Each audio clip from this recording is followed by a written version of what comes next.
My name is Diana, and this is my business partner, Shannon. And what we do is we help entrepreneurs to build wildly successful businesses without sacrificing themselves or their families. But today we're not here to talk about business. We want something from all of you. And it's something pretty big. What we want from you today is to leave here with an intention. And that intention is to live your life now. Not tomorrow, not the next day, not in some distant retired future, but today. And basically this is our mission, is to make sure that parents are actively living their lives now so that they don't miss out on their children's youth. We actually think that it's your number one responsibility as a parent. So picture this. There's a runaway bus careening in front of your children, and you know you would jump in front of that bus. Of course you would, because you'd save their life. We all would, because we would all die for our children.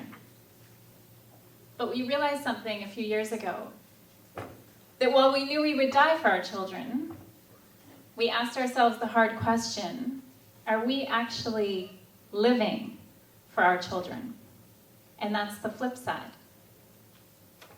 And why does that matter? Well, it matters because while we're so busy teaching our children about amazing manners and about how to read and write, we were neglecting the more important life lessons that could only be taught by our example. And I'm not talking about lessons in survival here, I'm talking about lessons about living. Full throttle living every single day. And I said to Shannon, what would our families and our children look like if we did that? And that was the life-changing moment for us. So let's start by talking about work for a minute. For most of us, it involves leaving our kids for 8+ hours a day to go somewhere so that we can provide for them. It's something that we have to do, it's just the reality of the thing.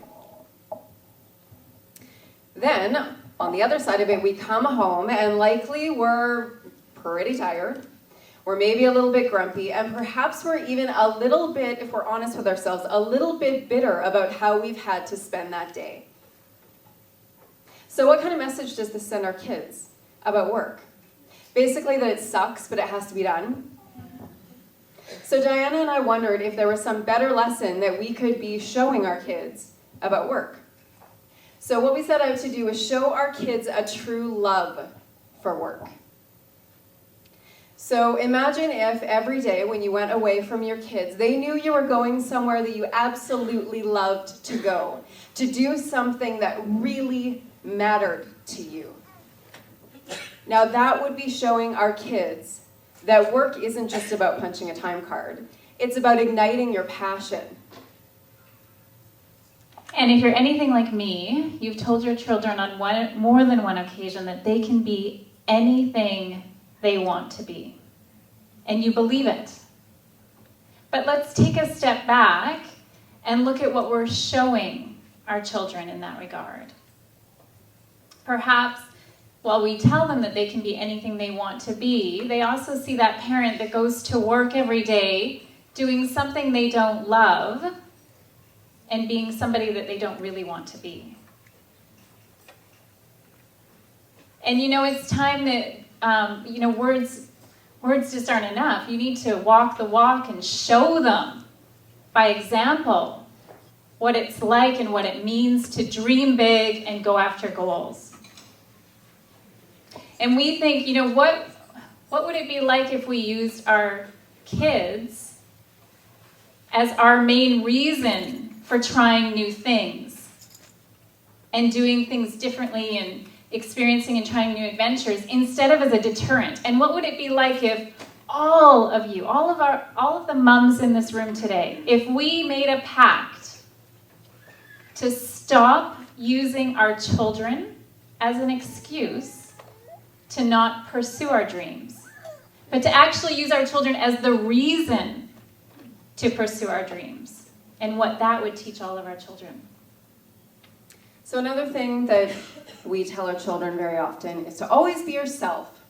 And that's a wonderful message, but again, what are we showing them in that department? We're showing them a lot of conformity. We all want to keep up with the Joneses. We want the latest and the greatest in technology or cars or toys, you name it. But I think we need to start taking our own advice here. Wouldn't it be nice if you could just be yourself for a little while?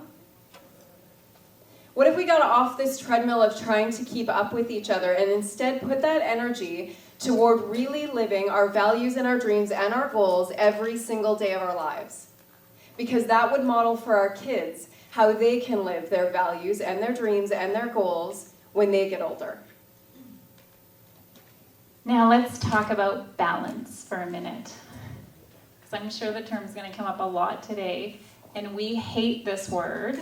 Absolutely hate it. Because we just don't think it's possible. Especially not for moms. And actually we banished it from our vocabulary. Every time Shannon says it, she doesn't anymore. And instead we use the word acceptance. And what do we mean by the word acceptance? Well, it's about if you're having an amazing day at work, or you've spent the entire day completely focused on your children, accept that because that's the day, that's the moment that you're in. Instead of trying to equal everything out and doing everything sort of half. Accept it and teach your children about acceptance, which is an important life lesson. So the last thing I want to touch on is technology. We live in a world of constant connection, and that is amazing, but it also creates an environment of constant distraction. So much so that I think we barely even notice it anymore. But you know who does notice it? Our kids. And so what I'd like to challenge you today is to turn off the devices. When you're with the people that you love, really be with them. Because that would mean the world to all of our kids. And you know what this all boils down to is that everything we do, as we know, models something for our children. And they learn by our example whether we like it or not. So as moms, by leading our fullest life, we're teaching our children how to lead their fullest life. And really, Shannon and I believe that that's the most important job that we have as moms. So we just want to wrap up with a quote that we found from a writer named Clarence Kelland. And he wrote, "My father didn't tell me how to live. He lived and he let me watch him do it." And that is our challenge for you today. Thank you.